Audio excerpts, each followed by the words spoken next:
Shocking. New CEO fired me without knowing I was the only one holding our biggest deal together. What happened next? There was something theatrical about the way Logan Carr entered the building that Monday morning. Sharp suit, perfect fade, Rolex flashing under the sleeve of a tailored navy blazer. But it wasn't his appearance that caught Ethan Price's attention. It was the sound. The cold, confident rhythm of leather soles on polished stone, echoing across the marble lobby like a metronome announcing a tempo. Logan didn't greet the receptionist. He didn't nod at the security guard. He walked with the posture of a man who thought the building was lucky to have him in it. Technically, he was the new CEO, just 38, recruited from a private equity-based tech startup, hired to streamline operations and drive innovation. To most people watching, he was the future in a custom-cut blazer. To Ethan, watching from his glass-walled office halfway down the West Wing, he was just another bomb with a smiling face and a countdown ticking beneath the surface. Ethan had been with Northbridge Freight Solutions for 14 years, long enough to know the difference between change and disruption, long enough to see 3 CEOs come and go, each arriving with a plan, a smile, and a folder full of ideas that made sense on paper but ignored the human part of the machine. Logan didn't bother with introductions. He sent an all-staff email at 8:12H12, aiming full of bullet points and buzzwords, how I feel like the kind of language that said everything and meant nothing. He didn't stop by to meet the operations leads. He didn't sit with the logistics coordinators. He started walking floors, unannounced, jotting down notes on a tablet, asking clipped questions, and nodding before people finished speaking. By noon, he'd interrupted 3 meetings and canceled 2 ongoing projects. People smiled when he passed, but the smiles didn't reach their eye. Ethan sipped his coffee slowly as he watched the swirl begin. The office had always run on structure and precision. Logistics demanded it. But Logan walked in like he was here to tear the house down and rebuild it from blueprints no one else had seen. Ethan had no illusions. He wasn't on Logan's radar. Not yet. And that suited him just fine. Because storms don't start with thunder. They start with pressure. And today, the air was heavy. By Wednesday, the tempo had shifted. Meetings that used to be scheduled weeks in advance were now called on 10 minutes notice. Department heads whispered about alignment check-ins and resource audits, while the rest of the staff learned to keep one ear tuned for footsteps. Logan didn't operate like a leader. He moved like a disruption, gliding in and out of rooms without context. He never looked rushed, only vaguely disappointed, like everything he saw was a little less efficient than he imagined it should be. When he spoke, it was in clipped corporate riddles. We're not trimming fat, we're making the whole animal faster. He said that in a Tuesday morning huddle with the logistics team, and no one laughed. Ethan was there, in the back, unnoticed. He didn't laugh either. There was an unspoken shift by the elevators, in the break room, in the way people hovered near their desks. Conversations got shorter, jokes got quieter. Even the younger employees, usually bold, overly caffeinated, and convinced they'd be managers in 2 years, stopped bouncing. During lunch, Ethan joined a few long-time. Then Marlene, one of the veteran import clerks, said, "He's like one of those consultants who thinks he can fix a port delay with a PowerPoint." A few chuckles followed, but they were cautious, subdued. No one wanted to be quoted. Ethan didn't say anything. He stirred his soup and listened. He'd seen it before. The first signs were always the same. A CEO with too much ambition and not enough curiosity. One who equated silence with agreement and spreadsheets with truth. Logan hadn't asked a single question about international partners. He hadn't looked at the documents Ethan had personally compiled, briefings that would have told him everything he needed to know about cultural protocols, relationship dynamics, negotiation windows. But that was the danger with people like Logan. They didn't just ignore the map, they tossed it in the shredder and insisted they knew a better route. Ethan's days moved with the rhythm of practiced precision. While the office bent under the weight of Logan's pacing footsteps and unpredictable meetings, Ethan stayed focused. He coordinated a delicate customs clearance issue with Daehan Shipping in Busan, timing calls to their midday break, carefully wording his emails and to maintain respect and avoid any loss of face. He handled a hiccup with a delayed freight invoice, corrected a documentation error before it escalated, and smoothed over a tense exchange between one of Logan's new hires and a Daehan rep who hadn't appreciated being copied on an aggressive follow-up. Ethan did all of this quietly, competently, without needing applause or visibility. He knew what mattered: consistency, cultural fluency, trust. Relationships weren't just lines on a spreadsheet, they were maintained, not managed. Logan passed him in the hallway that Thursday, gave him a nod that didn't match a name, just a glance at the badge, a flicker of disinterest, and then eyes back to the screen in his palm. Ethan was carrying a 3-inch folder, notes on upcoming quarterly reviews, including partner feedback from Daehan that would have been invaluable if anyone had asked. They did, and that was fine, for now. Being invisible had its advantages. No one noticed the person behind the firewall until it went down. Later that afternoon, one of the new hires, Zoe, poked her head into Ethan's office, asking if he knew someone who could translate something quickly. He almost smiled. Sure, he said, without explaining that he wasn't just bilingual, he was the architect behind every major negotiation that had kept Daehan loyal through 3 leadership changes. But explaining that to someone like Logan or Zoe, they weren't listening. Not yet. By the following week, the cuts began. Quietly, at first, an unexpected calendar invite here, a short closed-door meeting there. Then, desks started going empty. Steve Harrell from procurement, gone by Monday afternoon. No farewell email, just a half-filled box and a hasty nod on his way out. Then Clarissa from compliance, then one of the senior schedulers who had built the Asia Mysteria routing system from scratch. They weren't the loud or flashy ones, but they were the ones who knew how the machinery worked. Their replacements showed up the same day they vanished, bright-eyed, LinkedIn, polished, and visibly confused by the company's core processes. One of them asked Ethan where the freight milestone dashboard lived. He pointed them to the shared drive. Logan didn't offer explanations, only euphemisms. In a Friday town hall, he referred to the firings as targeted recalibrations, claiming the company was shedding weight to move faster. No questions were allowed, and no one applauded. Ethan sat in the back again, unnoticed, watching people exchange glances when Logan mentioned outsourcing high-friction roles. The fear was no longer subtle. It was in the way people typed faster, in how lunch breaks shortened, in the silence that followed after someone asked too many questions. Ethan kept his pace steady.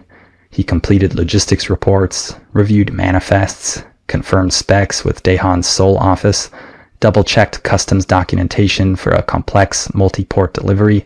No errors, no noise, just the rhythm of survival.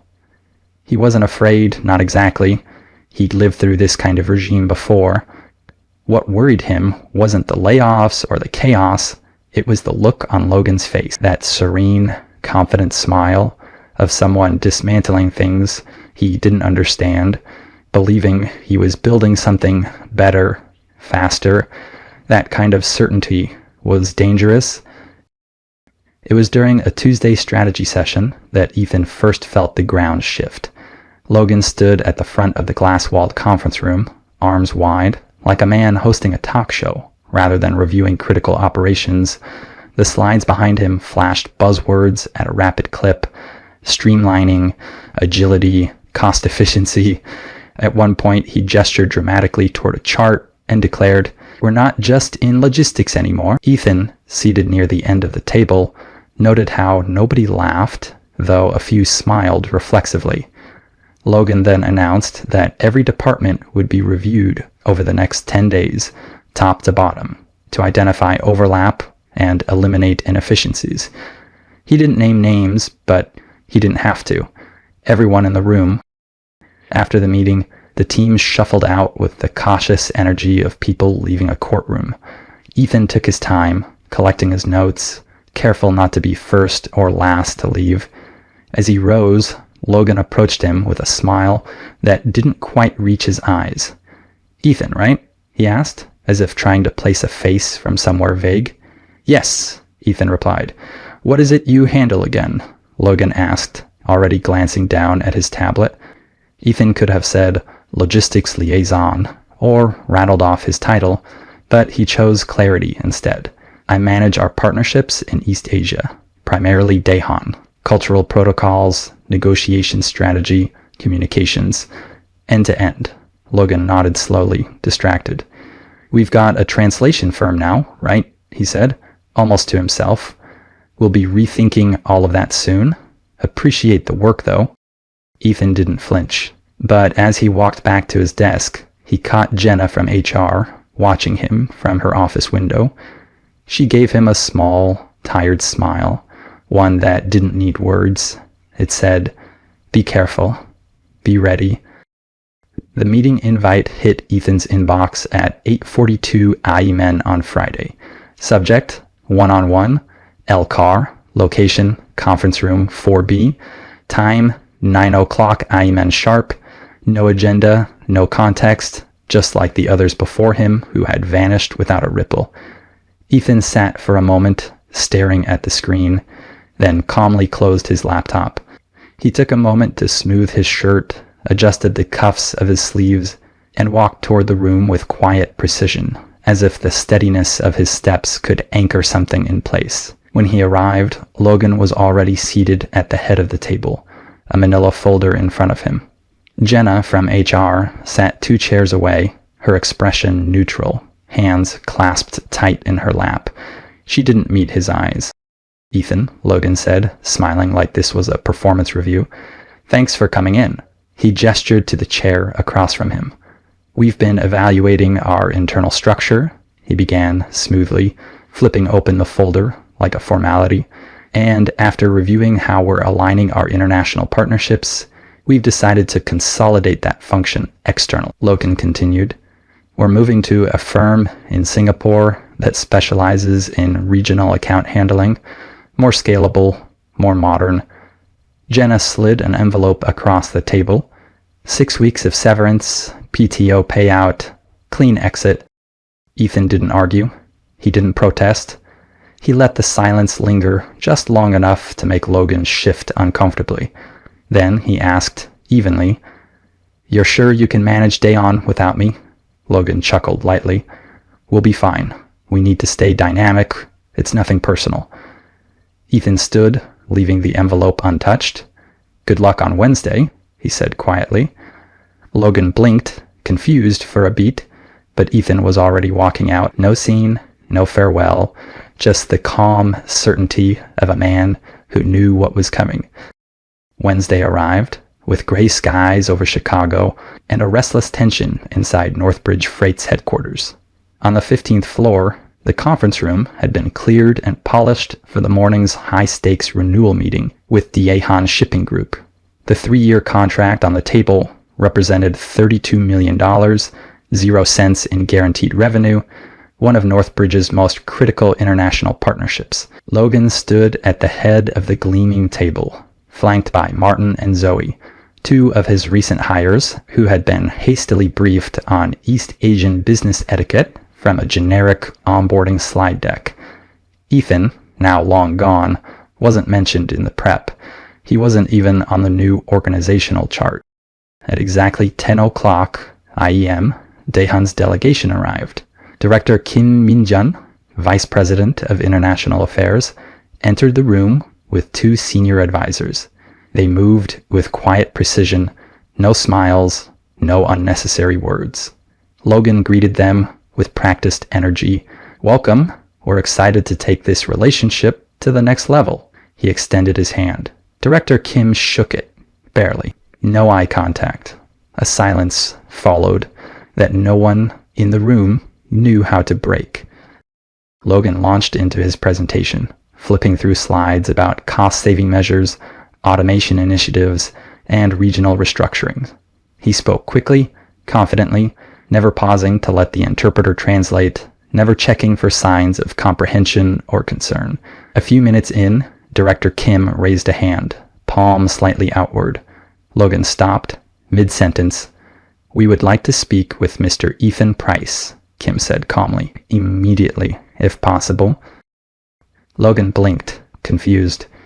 "Ethan's no longer with the company," he said with a tight smile. "We've streamlined communications through a top-rate rated agency in Singapore." Kim turned to his colleagues. They exchanged a short, quiet exchange in Korean. Then Kim looked back to Logan. "That is unfortunate. Mr. Price was not a translator. He was our partner. Without him, we cannot proceed." A silence fell that even Logan couldn't spin. Director Kim stood, bowed curtly, and walked out without another word. The room sat frozen, the weight of the loss unspoken but absolute.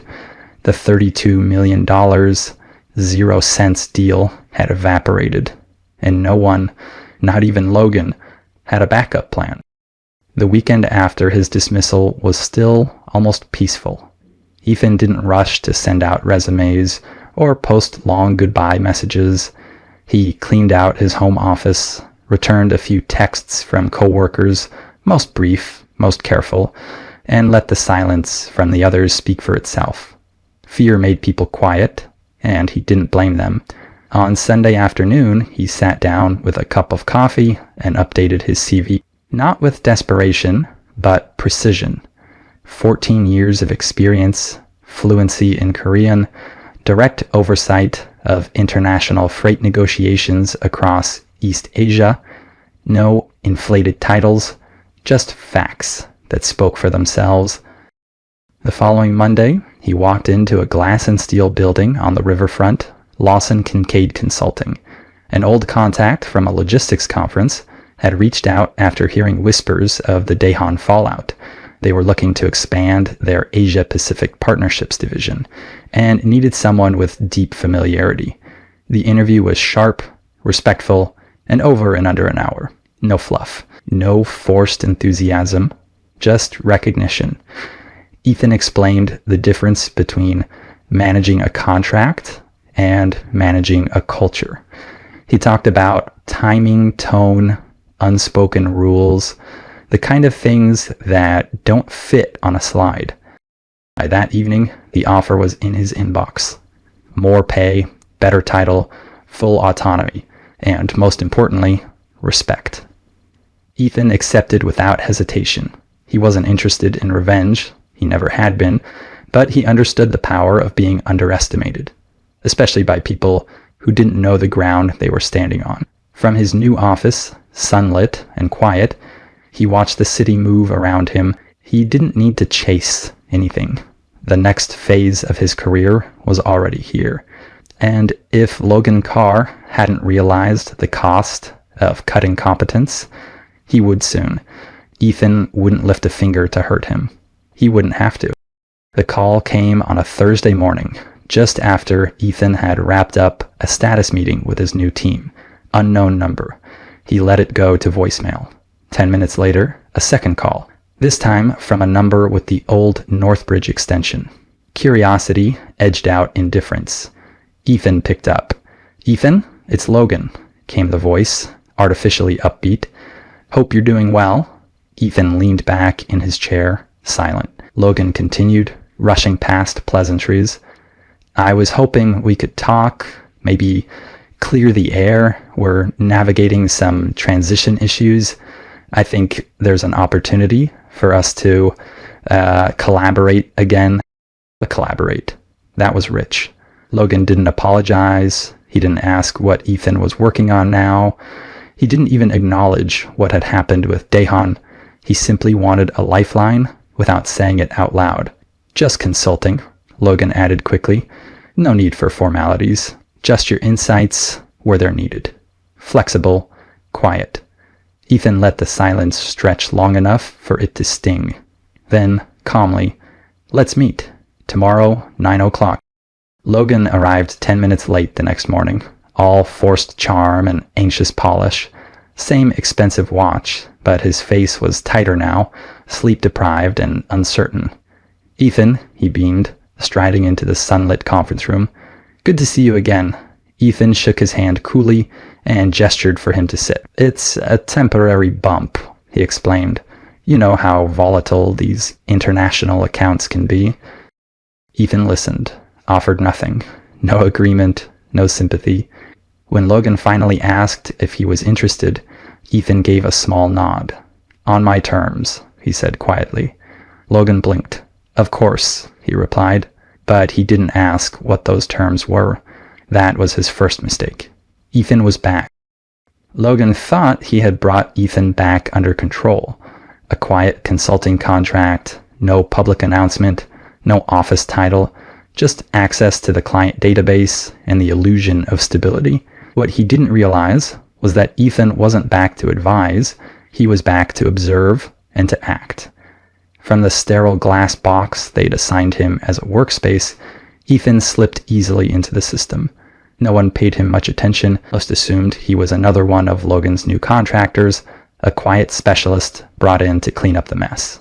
By noon that first day, Ethan had already logged into the CRM, reviewed the correspondence with key Asian partners, and seen just how badly things had deteriorated. Responses had slowed, tone had chilled, one Korean client had gone from warm exchanges to 3-word replies, and 1-week delays. The damage was spreading. That afternoon, Ethan pulled out a business card he'd kept in his wallet for over a decade. Director Kim Min-jun's direct line. Not email, not official channels, just a number given years ago over a quiet dinner in Busan when trust had been solidified. He stepped out of the office, made the call. "Director Kim," he said in Korean, respectfully. "It's Ethan Price. I owe you an explanation." The voice on the other end was neutral at first, then warm. "So it's true," Kim replied. "They removed you." Ethan didn't make excuses. He simply told the truth. How he'd been dismissed, how Logan had replaced years of relationship building with a vendor contract, how culture had been replaced with speed. "Where are you now?" Kim asked after a pause. "Lawson Kincaid Consulting," Ethan answered. "We're building something long-term, with the right priorities." That call was the first stone pulled from Northbridge's foundation. Within days, Kim scheduled a meeting with Lawson's executive team. No press release, no noise, just a quiet shift of power. And Ethan, behind the scenes, began reaching out to others, not directly, but through signals, connections, and quiet conversations. By the end of the week, 2 more clients had begun talks with Lawson. Ethan didn't pressure anyone. He didn't have to. The partners knew who had earned their respect and who had thrown it away. Logan, meanwhile, kept spinning strategy memos. He hadn't noticed the walls were already starting to crack. By the second Monday after Daehan's departure, the unraveling was undeniable. 2 major European accounts had quietly paused negotiations. Vendor terms were tightening. Internally, department heads whispered about emergency spending freezes and unofficial hiring halts. That morning, Ethan requested a meeting with Logan. The invite was accepted within minutes. At 2:00 p.m., they met in the same sterile glass room where Logan had first invited him back. Logan looked thinner, the practiced confidence in his posture now brittle. "Ethan," he said, forcing a grin, "appreciate you coming. We could really use your insight. Things are, tense, but recoverable." Ethan didn't sit. He stood across from Logan, calm and unreadable. "I'm not here to advise you," he said evenly. Logan blinked. "What do you mean?" "I'm here to tell you this is the end," Ethan said. The words hung in the air, sharp and undeniable. Logan shifted in his seat. "Come on, Ethan. We can work through this. I admit we had some growing pains. You fired me without asking what I actually did. You replaced diplomacy with contractors. You blamed me when your deal collapsed." He leaned forward slightly, voice quiet but direct. "You called me a translator. You told people I was expendable. And now you're watching everything you didn't understand slip away. Logan looked stunned, words failing. Ethan continued, I didn't sabotage you. I didn't leak anything. I just reminded people what trust looks like. They made their own decisions. He picked up his folder and turned toward the door. I didn't come back to save you, Logan. I came back so you'd see who dismantled your empire. Logan, pale now, managed only a hoarse, You'll regret this. Ethan paused, looked back. No, he said with a thin smile. You will. Then he left, without looking back. That evening, Ethan sat by the window of his apartment, a mug of tea warming his hands as the city lights shimmered through the drizzle. His laptop rested open beside him, quiet now. No more late-night crisis calls, no damage control, just the calm after a storm he hadn't started, but had finished. He didn't feel triumphant, he felt steady. Logan would spin stories, others would scramble to rewrite the past, but the people who mattered knew the truth. Respect wasn't earned through titles, it was kept through consistency. Ethan took a slow sip of tea. He didn't need applause, just peace. The story of Ethan Price is a quiet masterclass in dignity, strategy, and the power of being underestimated. It teaches us that real leadership isn't loud, it's consistent, respectful, and built on relationships, not ego. When companies mistake loyalty for passivity and replace experience with flash, they often pay a high price. He understood that patience and professionalism are sometimes the sharpest tools you can wield. In a world obsessed with speed and disruption, his calm, measured approach reminds us that respect, once lost, is nearly impossible to recover. If this story resonated with you, if you've ever been overlooked, undervalued, or underestimated, remember Ethan's quiet confidence. There's power in staying grounded. There's victory in letting your work speak louder than your critics. If you found this story powerful or thought-provoking, like this post, subscribe for more stories with meaning and impact, and share it with someone who needs a reminder that being underestimated is sometimes your greatest advantage. Let's spread the kind of narratives that uplift competence, not just charisma.